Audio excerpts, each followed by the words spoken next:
Bonsoir à tous. Le temps est une fois de plus resté maussade aujourd'hui. De forts orages ont même éclaté par endroits. Il n'y aura guère de grands changements au cours des prochaines heures. Et comme nous le voyons sur l'image satellite de ce soir, la marge sud de la zone intertropicale de convergence influence le temps sur la Guyane sous forme d'averses et d'orages. Jeudi et vendredi, elle va se rabattre vers nos côtes dans le sillage d'une onde tropicale. Et à partir de samedi, c'est l'évolution du Yonne qui pilotera le temps de l'après-midi. Comme hier, le ciel guyanais fut traversé par des lignes orageuses cet après-midi. La plus marquée en précipitation a circulé entre Cancaïman, Matoury, Petit-Saut et Saut-Saba. Les cumuls de pluie sont restés faibles, allant de 2 à 5 mm sur la côte et la moitié sud, alors qu'ils furent plus importants sur le proche intérieur, car compris entre 20 et 50 mm. Le ciel chaotique de la soirée se résorbe donc lentement en progressant vers le Suriname.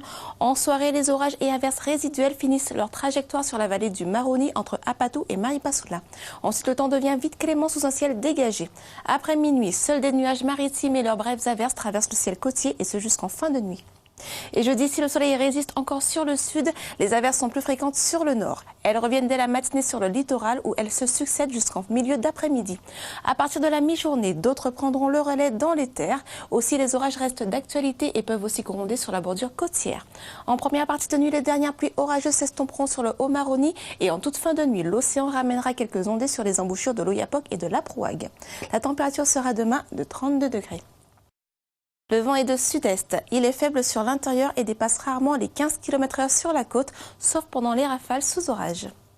La mer, quant à elle, est belle à peu agitée. Les creux diminuent autour d'1 mètre au large, mais toujours sur une courte houle d'est.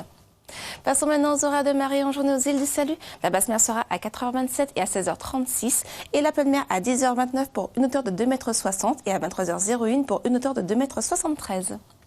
Notre étoile du jour se lèvera comme aujourd'hui à 6h25 et se couchera une fois de plus à 18h46. Concernant les tendances pour la fin de la semaine, pour vendredi, nous aurons un meilleur ensoleillement sur l'est guyanais et davantage de pluie orageuse sur la moitié occidentale du pays, y compris sur le bord de mer l'après-midi. La fin de nuit suivante verra néanmoins le retour d'averses côtières. Aussi, nous aurons droit au maintien d'un alizé faible et d'un océan peu agité. Samedi, la journée débutera par des averses tout au long du littoral, relayées par des déclenchements pluviaux orageux sur l'intérieur. Les moments de soleil seront toutefois plus nombreux. Le vent côtier se renforcera pour souffler autour de 25 km/h et l'océan se creusera à 1,40 m au large. Observons maintenant les températures relevées un peu partout dans le monde. Il a fait extrêmement chaud à Paris aujourd'hui. Nous y avons relevé des maximales de 40 degrés. La France hexagonale subit une forte canicule, excepté la Bretagne. Une vigilance rouge est même activée ce soir jusqu'à l'aube de vendredi du bassin parisien au littoral de la mer du Nord. Sur les petites Antilles, la présence de la brume de sable tend à assécher l'atmosphère. Les averses y sont donc très isolées sur le relief des îles au nord de Sainte-Lucie.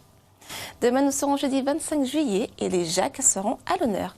C'est la fin de votre bulletin de ce soir. Merci de nous avoir suivis et à demain pour de nouvelles prévisions. Très bonne soirée à tous.